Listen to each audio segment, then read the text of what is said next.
Good morning, good afternoon, everyone. We're going around the world here. In case you're wondering who I am, Christoph Trapp, we are live on all the different channels of Noz Urbina, who's of course on the screen here too, but he invited me on for my skills of interviewing, I guess. I'm good at asking questions, and that's about the only thing I'm good at. Noz, hey, how's it going? Going great. Yes, very excited. OmniX is just over a month away, and this is our first ever live stream. So absolutely, very excited and raring to go. And we are live on LinkedIn, YouTube, Twitter. So that's always fantastic to see, to share the message. Omnichannel X, I'm super excited. It's coming up in a month. I'm speaking about content performance culture. And of course, you have much more experience, if I may say so, than myself in omnichannel strategy. Tell us about, first of all, I know many of your followers will know what it is, but what's omnichannel strategy in a nutshell? Well, I'm not going to read the kind of a formal definition, which is on the site, but I'm going to say more casually, I think Omnichannel is making good on all of our customer-centric promises.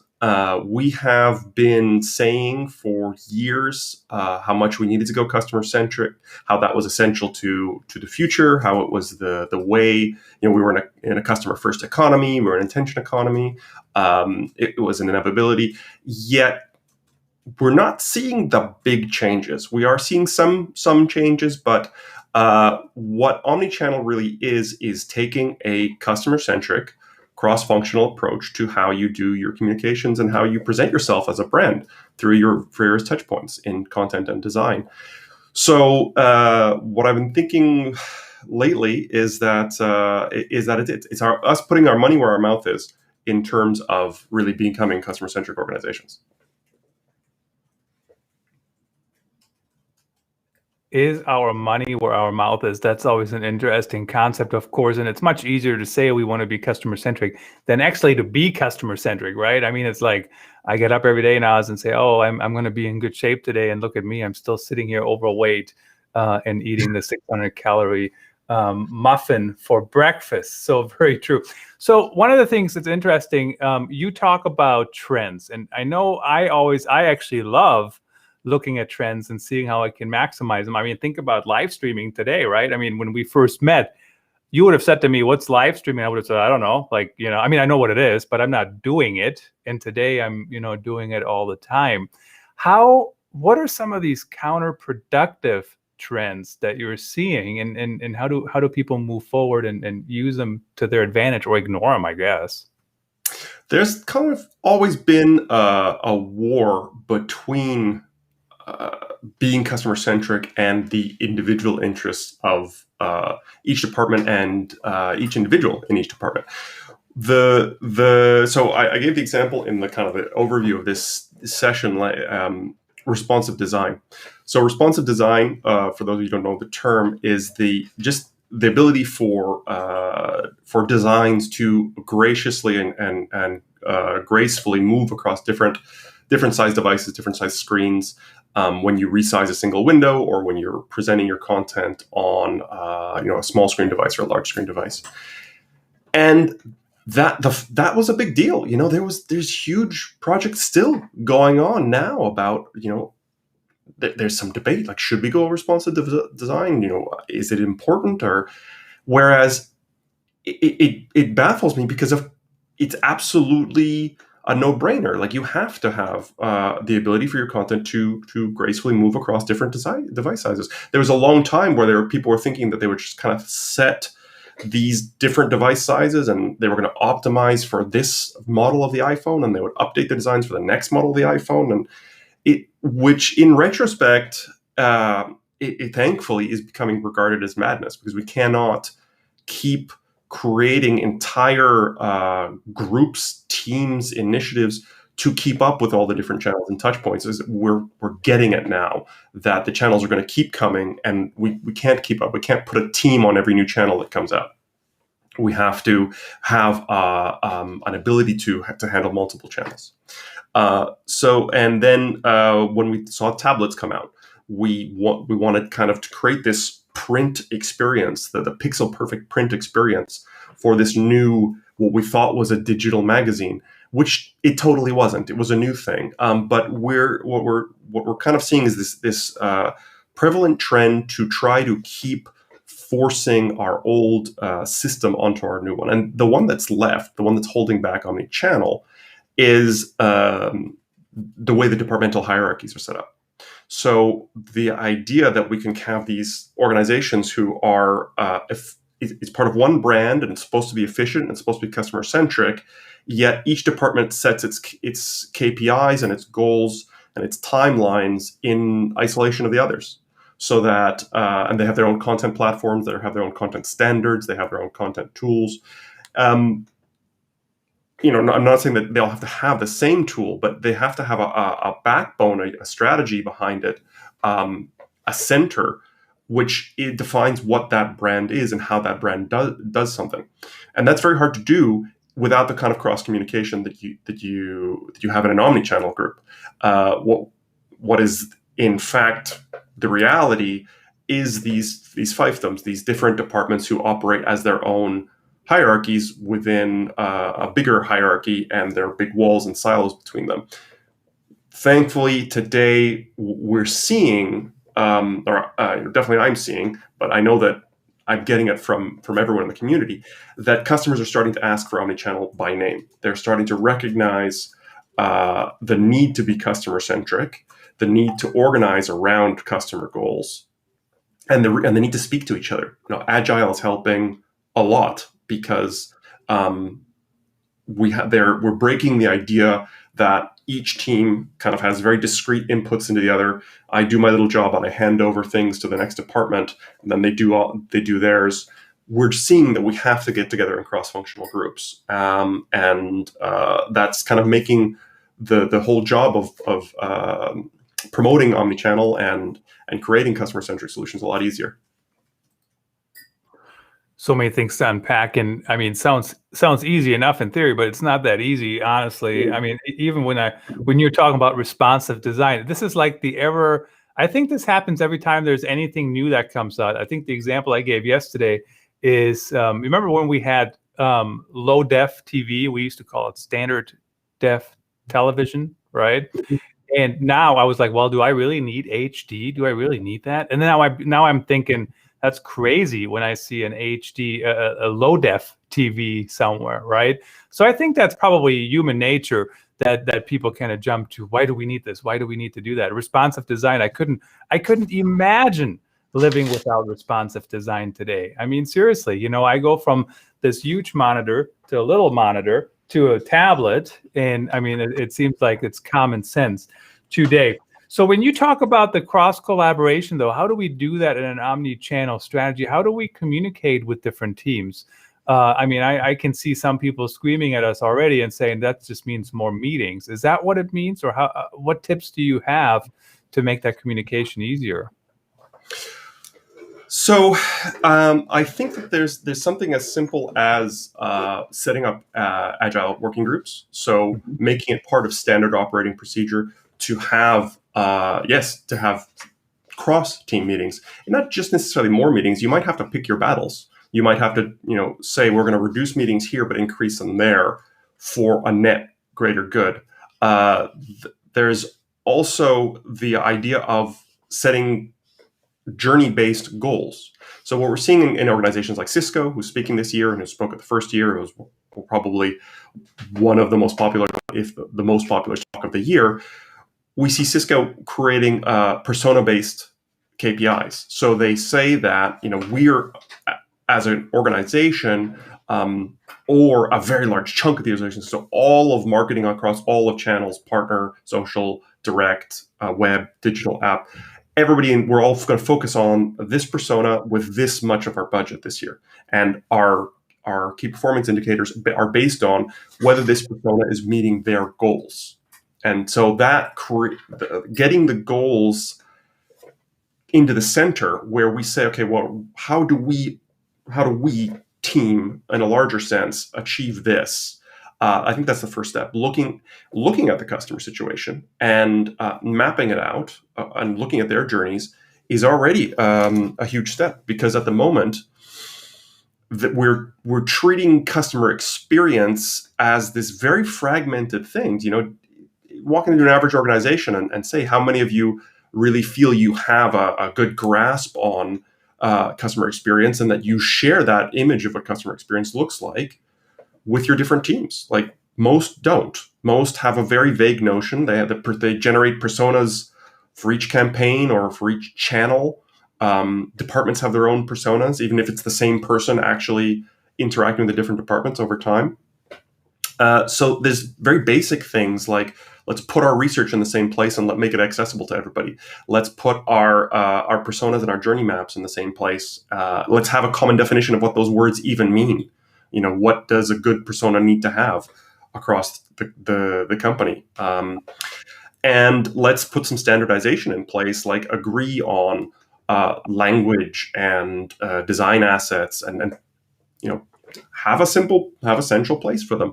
Design systems in the design world, this is all the rage. The design systems where they have a documented, vetted, central, accessible place for all of their design assets. It's roaring through the design world like a wildfire right now. But we just need to apply that same logic to content, to metadata, to the other things that make an experience happen. Yeah, it sounds like we just have to communicate better and put away those hierarchies, right? And this is my fiefdom, this is yours, I'm not talking to you. So it sounds like a lot of it comes back to that, which I know has its own challenges. When you talk about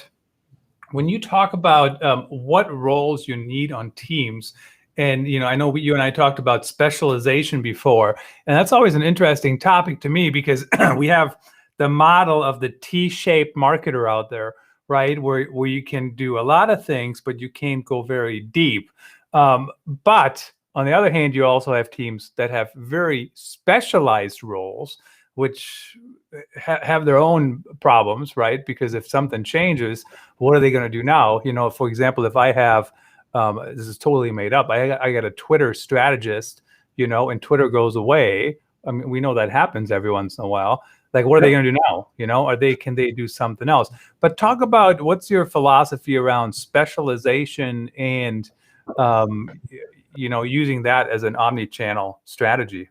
And I think we just lost him right at the end of my sentence. That could not have happened 1 second earlier. And we got him back already. Let's see here. Yeah, I'm back. Sorry.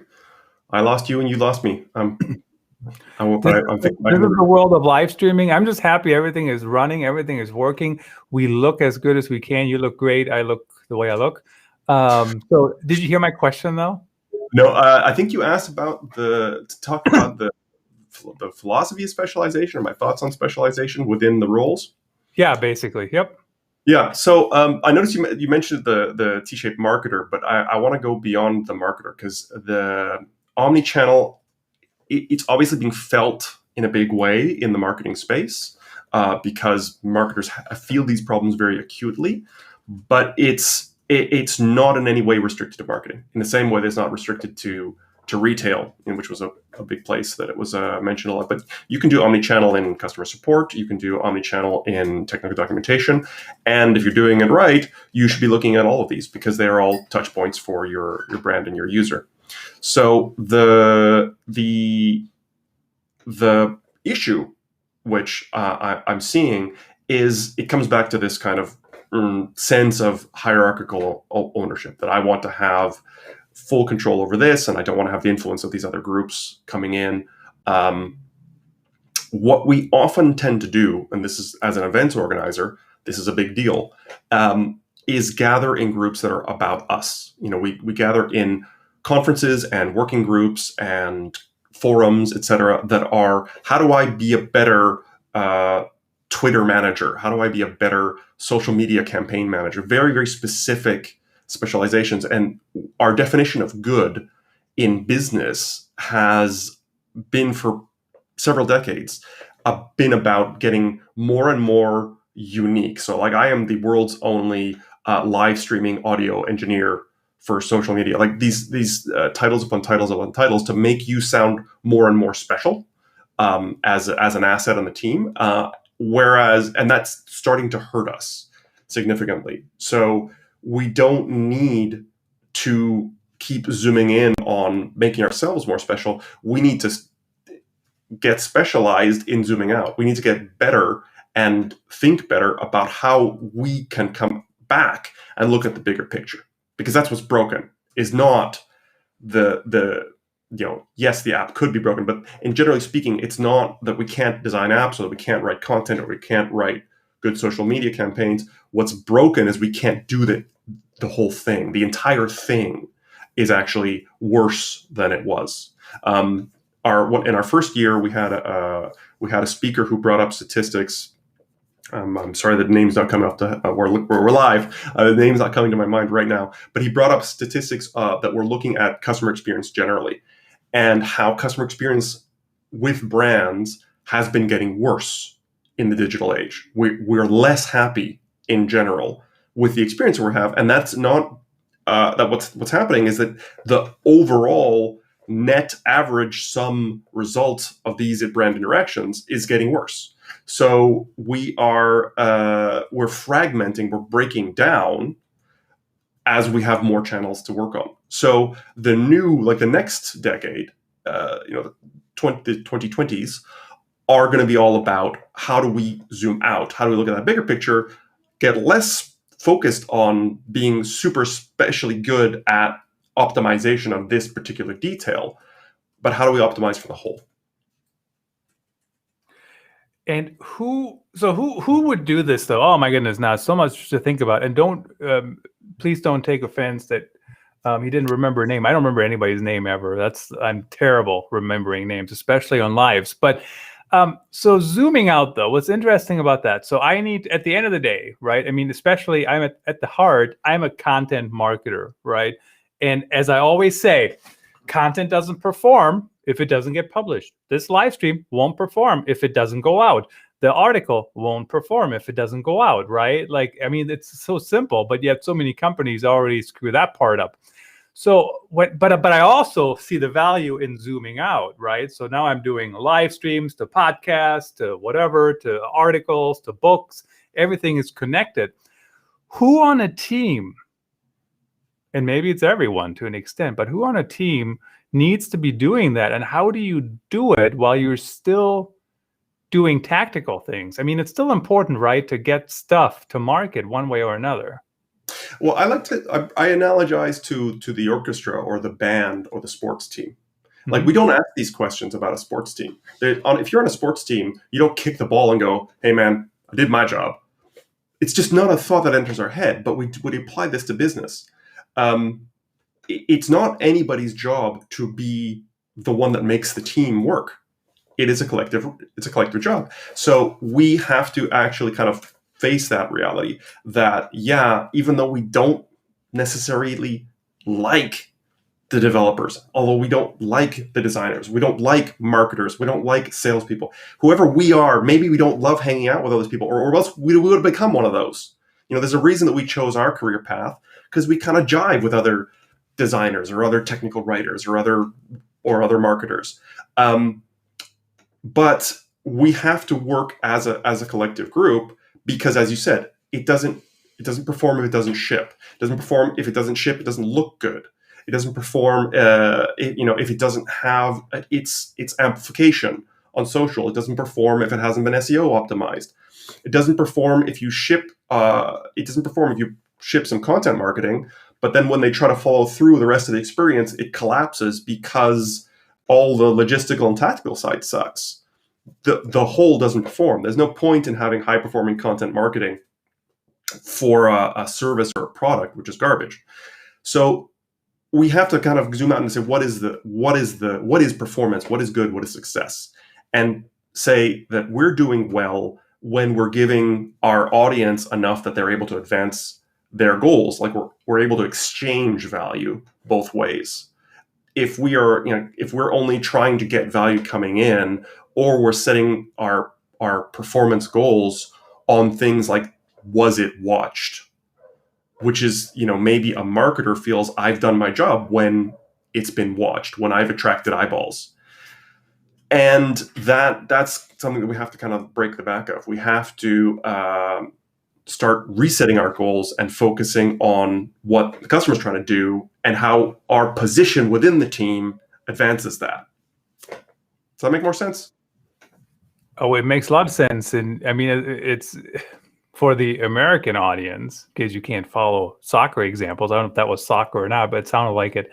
You know, if you're the center and you snap the ball, you're not done after you snap the ball, right? A quarterback sometimes is done throwing the ball 80 yards down the field. Sometimes, but you know, you never know what else might be happening. So it's very interesting. I think it might be a side effect of this whole industrial time period we came out of, right? I make this widget, I throw it over to you, and then you do whatever you do with it, and then then it's out of my face. But now it needs to be part of everybody's job to make sure to move it forward. But so are companies struggling with this? I've never seen any teams that struggle with collaboration.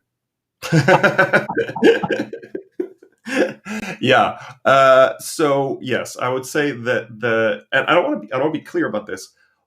You know, when we promote Omnichannel, we run a conference about Omnichannel. I've never seen a successfully fully Omnichannel unified on-brand consistent company. It doesn't exist. But it's like, if we come back to the health metaphor you used earlier, just because nobody is perfectly healthy doesn't mean that we shouldn't all try to be more healthy. So I can sit here and I can endorse all these principles, knowing that no brand has achieved the goal, the omnichannel perfection. So we struggle with collaboration all the time because we have all these squishy, messy people are involved with all of their different interests, which is, I think, also pointing back at the solution, which is the way that we work together is by putting the customer in the center. So rather than saying, who should lead this, you or me, the discussion becomes, how do we work out how we're going to help them? And that's just an easy, like, I've seen that. When you do customer journey mapping and you change it, like, I know it sounds silly, but we change it in a workshop from saying, this is Sally, the customer, and she does this, and then she does that, and she wants that.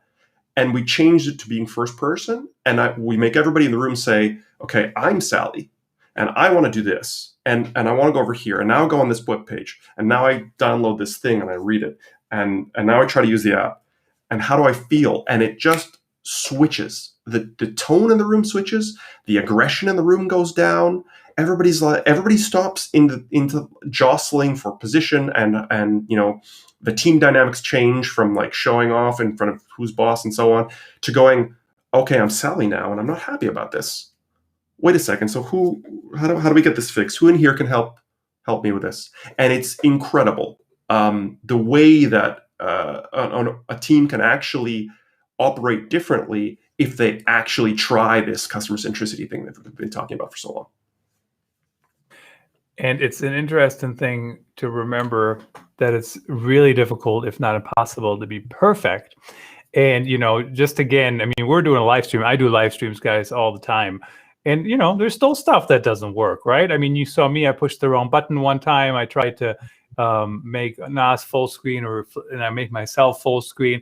Like, we just got to roll with it, right? But I think that's a skill for teams too, to kind of be able to say, oh, I got to, let's do this together. Let's do this, right? And put our egos aside. I mean, is that a big part of getting this omnichannel strategy going as well? Or how do you feel about that? The culture, I guess, for lack of a better term. I think that omnichannel is hardest to do if you're in a management culture which is specifically against it. So if you are an organization where you're fighting a dominant culture of inter-team competitiveness, and we've heard stories about this. Luckily I haven't had too many clients that suffered it too much, but the situation where you are really having a manager who doesn't want to do this. They don't want to work with their fellow managers. They don't want you working with their fellow managers. They just want to increase their sub-kingdom within the kingdom. That's the hardest environment to get omnichannel to happen. And that and I do believe a lot that does come top down. I've given presentations where I've told people to just quit their jobs. If you're in a brand where your CMO or the head of documentation or whatever it is, whatever department you're in, and they are still holding on to some old zombie lies about creating paper-like reproductions on the screen, or we can copy and paste between documents and it's all going to just it'll be fine, work out fine. We can scale like that. Like we don't have to worry about metadata. We don't have to learn what that is. If you're in an environment where they're just immovable, then maybe that's not the right environment if you want to thrive and be developing yourself for the future of work. Absolutely. It's so interesting how we have to evolve. Tell me about, so Omnichannel X, is it, what number of edition is it? Third time? This is the third time we're going. This is in a way, our biggest ever conference, because we've used the fact that it's going to be, I hope, our last fully online conference. We're doing a much broader agenda, 10 p.m. European time to 8 p.m. So we have a much bigger chunk in the evening where our North American participants can join. We've put all of the multi-track sessions and the keynotes and panel discussions are all later. So they're not, it's not in the night for Europeans, but it's at a time when at least the East Coast and central, the middle of the Americas can come, and the really early risers, even on the West Coast, can start participating. So we're really, really great. We've got the director of UX from Google. We've got MasterCard, Microsoft, IBM, Cisco, Eli Lilly, like really an incredible number of household names who are all telling their stories of how they've moved the needle on omnichannel. As I said, none of them has solved it. IBM and Cisco are leaders in this space. Google is a leader in the space of user experience, but none of them have fixed this.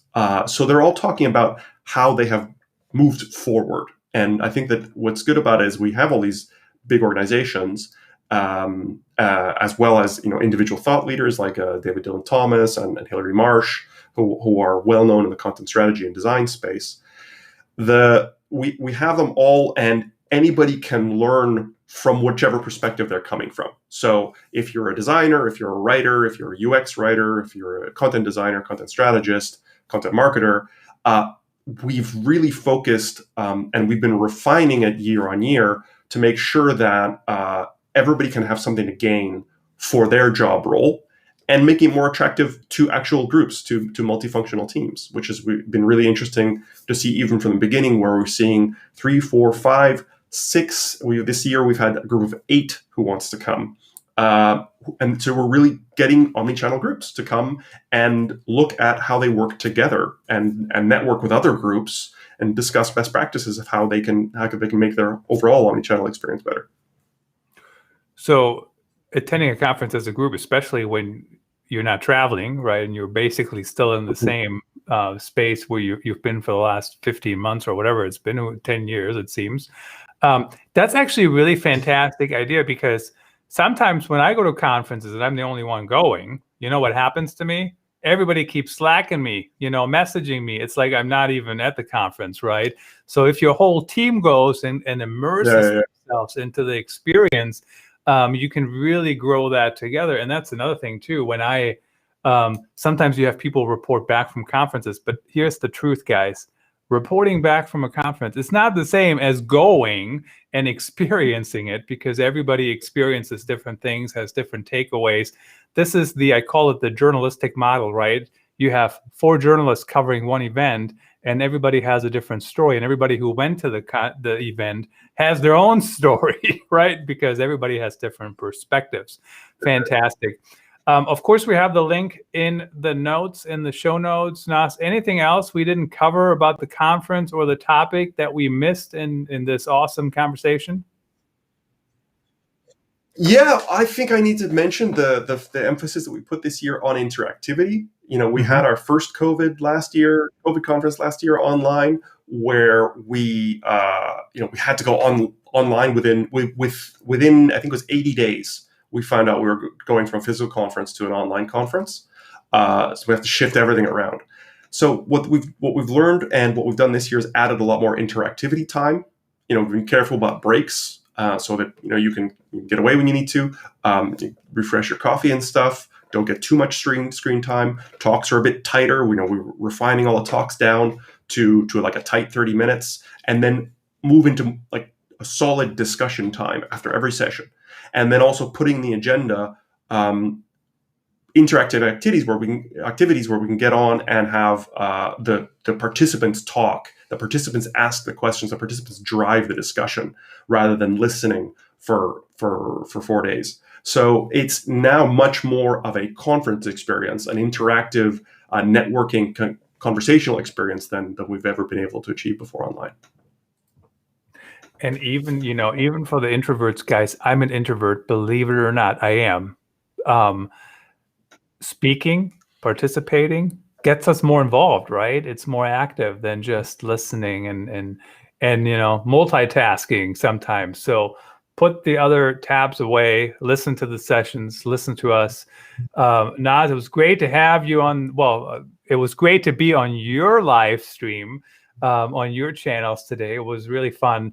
Always learn a lot, and always a lot of things to take away when I hear your philosophies and strategies when it comes to Omnichannel X. Thanks for making the time. Really appreciated it and enjoyed it. Thank you so much. It was a pleasure. You bet. Awesome. Hopefully I'll see you all at the Omnichannel X conference. Any questions, feel free to drop us a note. Thanks for watching.